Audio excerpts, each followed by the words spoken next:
الحمد لله الذي جعل الظلمات والنور والصلاة والسلام على محمد رافع الظلم والشرور وعلى آله وصحابه ذي الجرأة والشعور.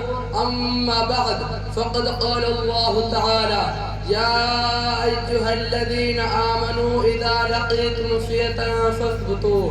محترم حاضرین، اسلام دین فطرت ہے کہ اس کا مقصد انسانی زندگی کو سنوارنا ہے. وہ نہ تو یہ کہتا ہے کہ ہر جگہ عدم تشدد سے بچے، اور نہ تو یہ کہتا ہے کہ ہر جگہ عدم تشدد کو نظر زندگی بنائی جائے. واقعہ یہ ہے کہ ہر چیز اپنے وقت مفید ہوتی ہے. تواضع، خساری، درگزر اور بردباری میں ایک وصف ہے، اور ایسے صرف ہے کہ اللہ تعالیٰ اپنی صفات سے آراستہ انسانوں سے خوش رہتا ہے. اس کے ساتھ ہی ساتھ ثابت قدمی، جرات، محبت، بہادری بھی ایک ایسی صفت ہے جو انسان کو شہید بنا دیتی ہے. یہ غازی کامیابی کی ان بلندیوں پر پہنچا دیتی ہے جہاں بزدلی کا گزر تک نہیں. یہی جرات و ہمت تھی جس نے حضرت موسیٰ علیہ السلام کو فرعون کے سامنے کھڑا کر دکھایا. یہی جرات تھی جس نے حضرت ابراہیم علیہ السلام کو ابھارا کہ وہ بتوں کو پاش کر دے.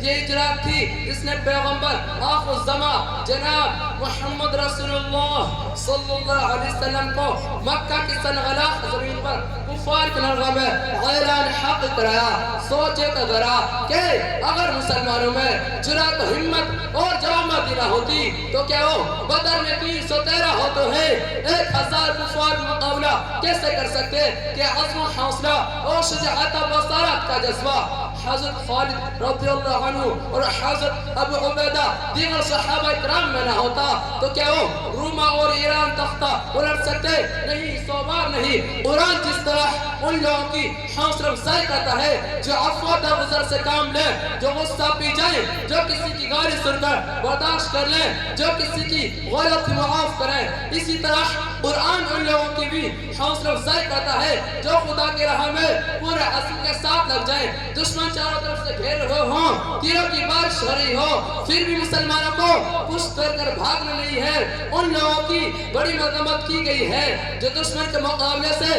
میدان چھوڑ کر بھاگ آئے. محترم دوستو، آج کے زمانے میں جب ہم ایک ہنگامی دور سے گزر رہے ہیں، فسادات کے بغول ملک کے گوشہ اور دیش کے ہر خطے میں ناچ رہے ہیں، ایسے دور میں ہمارے اندر جرأت و عظیم خزانہ پیدا ہو جانا چاہیے جو ہمیں ہر موقع پر ثابت قدم رکھے اور دشمن کو معلوم ہو جائے کہ یہ مسلمان گاجر مولی نہیں ہیں کہ جب چاہے انہیں چاقو سے کاٹ کر پھینک دے، بلکہ یہ وہ سمندر کے رہ رہے ہیں جنہیں روکا نہیں جا سکتا.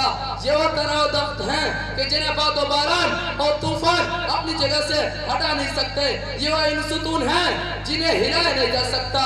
ہم اگر اپنے اندر اتنا عزم و ثبات، اتنا پختہ کر لیں، یقین رکھیے کہ ہمیں اپنے مقام سے کوئی طاقت ہٹا نہیں سکتی. اور بغیر اتنا حوصلہ رکھے کہ آپ اللہ کی مدد کی امید رکھے.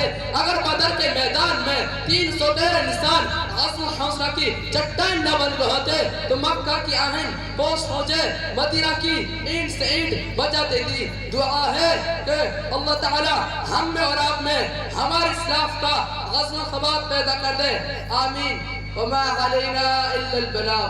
السلام علیکم ورحمۃ اللہ وبرکاتہ. وعلیکم السلام. ماشاءاللہ. لے انعام، ماشاءاللہ انعام لے جاؤ. بہت بڑھیا، بہت عمدہ.